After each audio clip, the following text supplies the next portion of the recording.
we're just going to jump into this video because I am currently in a slump of some kind. I just read Wild Side by Elsie Silver, and while I loved that book, it took me 4 days. And I think it's because I'm currently in the process of doing another vlog that has put me in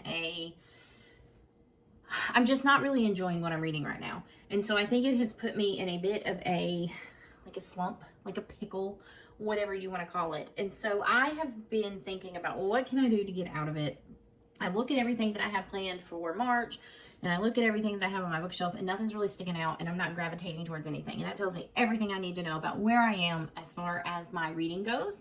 And so I have decided that for the next few days, we are going to let the random generator. In saying that, I have decided that I'm going to let the random wheel spinner pick my reads for the next few days.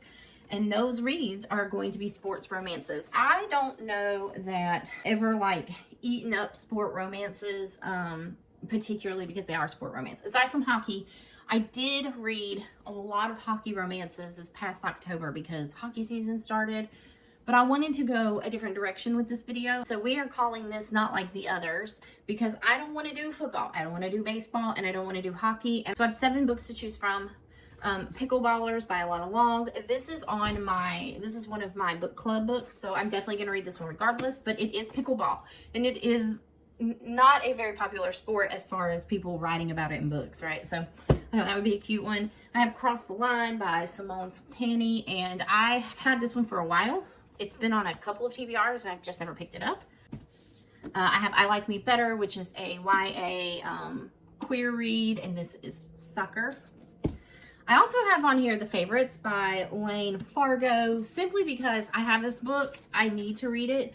However, this one's kind of thick, so I don't know, but we shall see.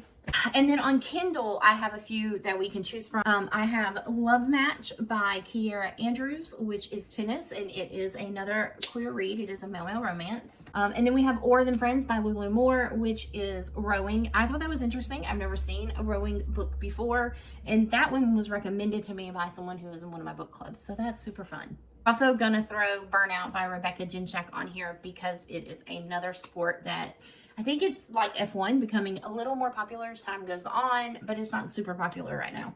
And so these are the 7 books we're going to choose from for the next few days. We're going to see how it goes, see how many I can get through. There's 7 books. Today is Sunday, and I am going to update you guys as we go. Just a heads up, I'm going to try to make these as spoil-free as possible, but I don't always succeed in that. And if you are looking for that, this is probably not the best place for you. Right, I found a random spin generator. We are going to shuffle them a few times and spin.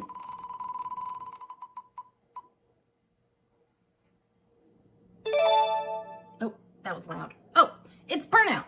It's Burnout by Rebecca Jinchak. So we are going to start this one. I have it ready to go on my Kindle, and excited that it is on the first one because I've been like going through books faster on here. So Burnout. Okay, so in Burnout, we actually have 2 sports in this book, a motocross guy, and then we have an Olympic gymnast.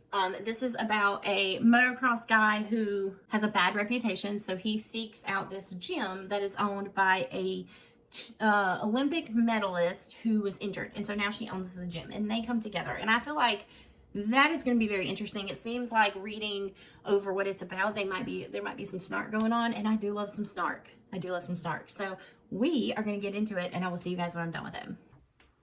Gosh, one thing's for sure, this is not great light for anybody first thing in the morning. It's very early, so I'm trying not to be loud. It is 4 o'clock in the morning at my house.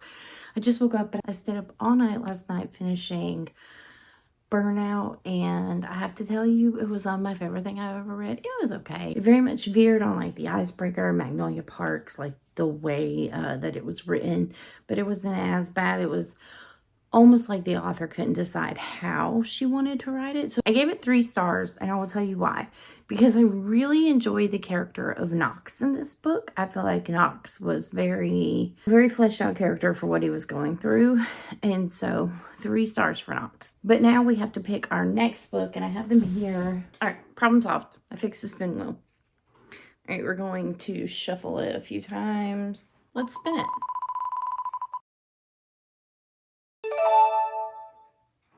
I Like Me Better. Okay. Cool. Words fail me this morning.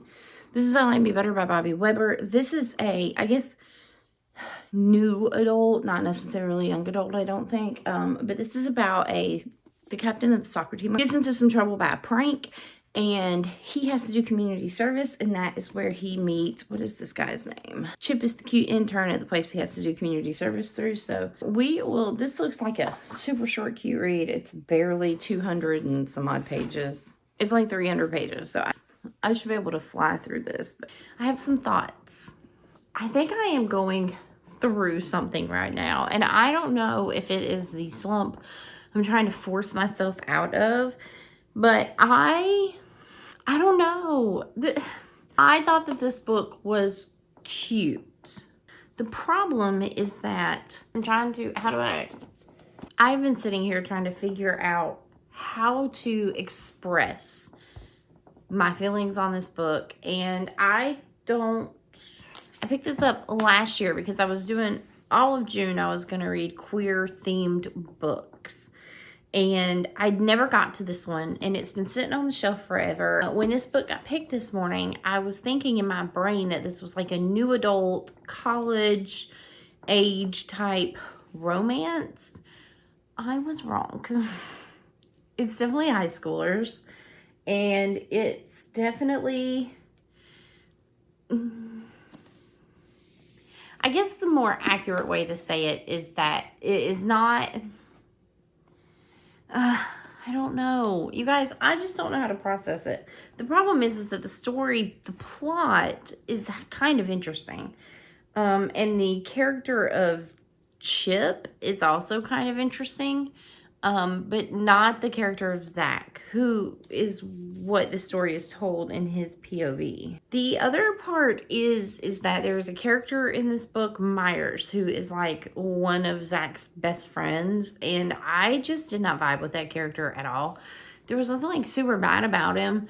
He was just kind of annoying. Oh, I don't know. I can't put my finger on it. I think maybe the problem is that the dialogue in this book tends to read very immature, and while I don't go into YA books expecting a lot of like adult maturity, I maybe don't expect middle grade. That's it. This is very reminiscent of middle grade writing to me, and so immature might not be the most accurate way to describe the writing in this book and the dialogue and the back and forth, but it is kind of middle grade. I'm gonna give it 3 stars just because it's not a bad book, but it's definitely not the best YA I've ever read. And I definitely think that you should try it if you like it. I probably will not be keeping this book. I'm gonna donate this to the Little Free Library. There might be a young queer kid out there who will enjoy this much more than me. That being said, it's time to pick our next book, and we have 5 contenders left. And it's only Tuesday. I'm probably going to continue this process through to Friday, maybe. We still have Pickleballers, Cross the Line, and The Favorites are the physical books we have left. And then on Kindle, we have Or Them Friends and Love Match, which is tennis. So these are the ones that we're going to be doing the spinner wheel on. So I'm not convinced this is helping me through my book slump. So in between, I've kind of picked up other books. Like I have Crescent City going on audio, and I have Beneath the Stars by Emily McIntyre. That's also one of the ones I'm listening to. Okay, we're gonna shuffle. Can you guys see that? Do you care to see this? I'm gonna shuffle it a couple times and spin. Let's see.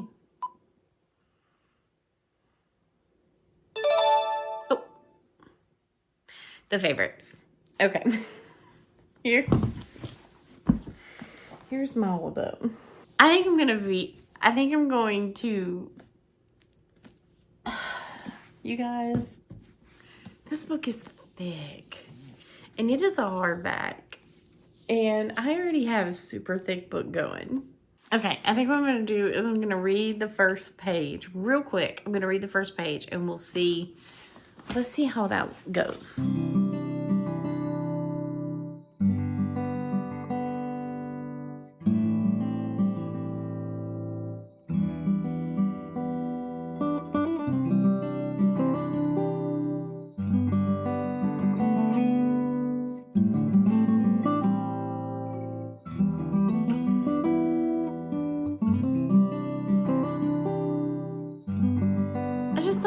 understand it. Is it supposed to be like, I've only read the first couple of pages, so maybe I should just read more, but is it supposed to be like, is it supposed to be like a documentary? Told in documentary style? I don't know how I feel about that. Okay, I think I might actually try and read this. I'm intrigued. I am intrigued. It's very interesting. I mean, I think it's supposed to be told in documentary style, so that has me excited. That's what we're gonna do. We're gonna read the favorites. Interesting. I'm done. It has exactly been 5 days since I spun this book and I had to read it. And the problem is because I tried to DNF this book at least 3 times. And every time I tried to DNF it, I had to go back and read it. I could not stop thinking about this book, and I could not stop thinking about the story within it. I, full disclosure, hated every single character in this book. There's one character who's slightly redeemable, but even he's kind of problematic. I don't know. I think this is verging on, so far, one of the best books I've read this year. I think it says a lot about an author who can make you hate every single character in a book and still love the story. I just think the story was really great. I thought it was really interesting. There was like there's a weird kind of thing that happens in the very last chapter, but I don't think it ruins it necessarily. I just think it makes it slightly more problematic and toxic than the rest of the book. Who knows? I struggle to talk about this one because I don't want to ruin it for you guys. I really thought I would hate this. Like, there is something about the toxicity in this book that grabs onto you and it just doesn't let go. And it just attaches itself to your psyche and you're like, what? I also found it very interesting that this book is told documentary style.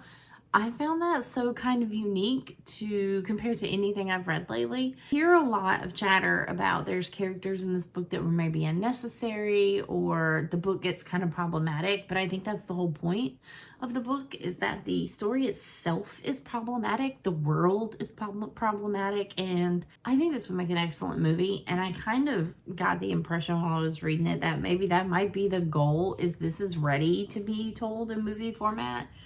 It would not need a lot to put this on film and send it out into the world. I didn't expect to like this as much as I did, and I almost didn't read it. And this has become a favorite, and it's a shelf staple now. And I actually may go back and reread it again and annotate it, because I feel like there's some things in here that are worth noting. That's it. That is it for this vlog. I'm not sure how I feel about doing videos like this. So you guys are going to have to let me know. Do you like these kinds of videos? And if so, what are you looking for in those videos? And I will see you guys in the next video.